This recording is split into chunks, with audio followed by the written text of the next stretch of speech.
Grandma would always warn me that the elf on the shelf was watching to make sure I wasn't bad. Growing up, even when it was nowhere near Christmas, the elf would observe me. It would judge me. With my brother and cousins around all the time, it wasn't easy to be good, but I tried. I tried really hard, but when I'd make a mistake and I'd be mean to one of them, I could feel the elf staring at me. It would remember that moment. I could just picture it waiting till I went to bed so it could go and tell Santa all the bad things I'd done. No matter how much I screamed and how much I sobbed to it, the elf wouldn't answer. It would just watch and wait for me to do something bad again. It knew me too well. On the 4th of July, I burned Marissa with a sparkler. I didn't do it on purpose. I meant to burn her, but I didn't want it to hurt. I just wanted to see what would happen. But unfortunately, she got hurt pretty bad. Grandma had to take her to the hospital, but not before she got out the belt and whipped me until I couldn't sit down. After Marissa's mom came over and gave me a beating of her own, I was left watching Neil, my little brother. Grandma was still at the hospital.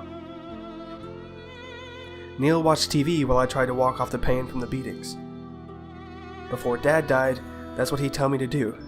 He'd say, "Walk it off, you pussy." And I walked a lot.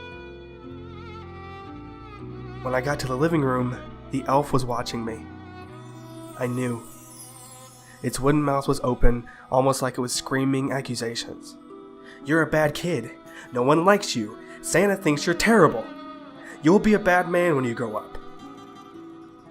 It didn't actually speak, of course, but it was obvious that's what it meant. It was the same stuff Grandma would say to me day in and day out. And somehow, I always made sure to live up to it. Try as I might, I couldn't be good. At the age of 8, I was already certain I was rotten to the core. Months went by, and even my best effort yielded punishment. If I wasn't accidentally knocking over a vase in the kitchen, I was tracking mud into the hallway. It invariably ended with my pants around my ankles and my grandfather's old yellow belt smashing into me as I tried not to scream. Screaming would only make the beatings last longer. When it was finally over, I inched my pants back up, and I told myself I'd be better, that I'd be a good kid from here on out. And for a while, for the entire month of November and into December, I was.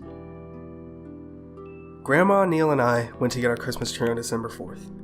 We came home and decorated it while the cookies baked in the oven.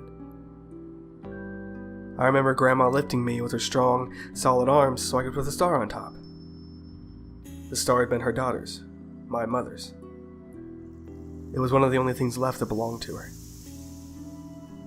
On December 5th, after Neil and I got home from school, we were playing around. Like all brothers, we played rough. With him being 6 and me being 8, I was quite a bit bigger. We were wrestling, and I was spinning him by his arm, but I made a mistake. I let him go, and I sent him flying right into the Christmas tree.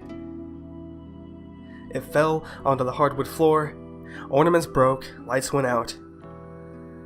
The star shattered. In an instant, I was panicking. I knew Neil would tell Grandma. I knew the elf in the other room would learn what I'd done. I'd been good for so long that I started to hope I might actually get Christmas presents. Not after this, though. Not after breaking the one thing my grandma had left after her daughter was killed by Dad. I was doomed. Grandma would beat me senseless. The elf would tell Santa I'd get nothing, and Neil would taunt me with his presents. Something sparked inside of me. What if the elf hadn't seen it happen? What if Neil didn't tell Grandma? I was very busy for about an hour. By the time I was done, Grandma would be back from work any minute. I knew I might not fool her, but I'd fool the elf. That was most important. It was he who talked to Santa, not Grandma. I wore Neil's face into the living room and looked at the elf. He stared back at me with his big, blue, judgmental eyes. "I'm sorry I knocked over the tree and broke the ornament," I told him, trying to do my best impression of Neil's high voice. I thought about his body cooling on the kitchen floor and his blood making a mess everywhere. Maybe Grandma would believe he fell on a knife if I cried hard enough. Under the mask of my brother's skin, I peered at the elf through the eye holes. Under the mask of my brother's skin, I peered at the elf through the eye holes. The skin tasted awful, but I had to breathe through my mouth because the nose holes didn't line up right.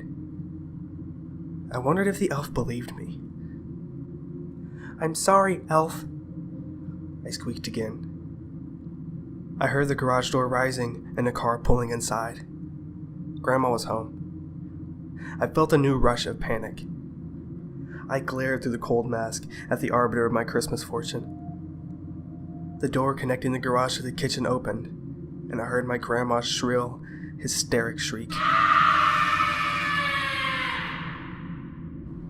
"Elf," I whispered as tears mixed with my brother's blood and cascaded down my face.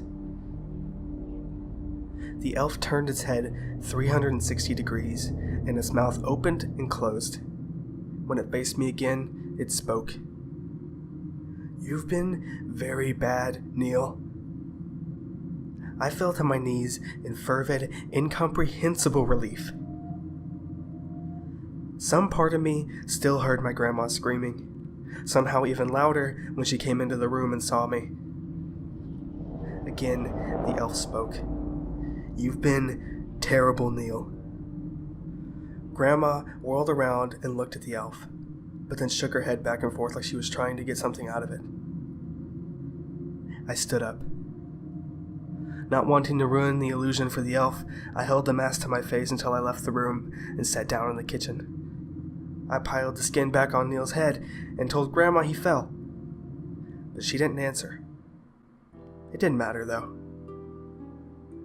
20 days later, in my own warm room at the hospital, I got some very nice Christmas presents.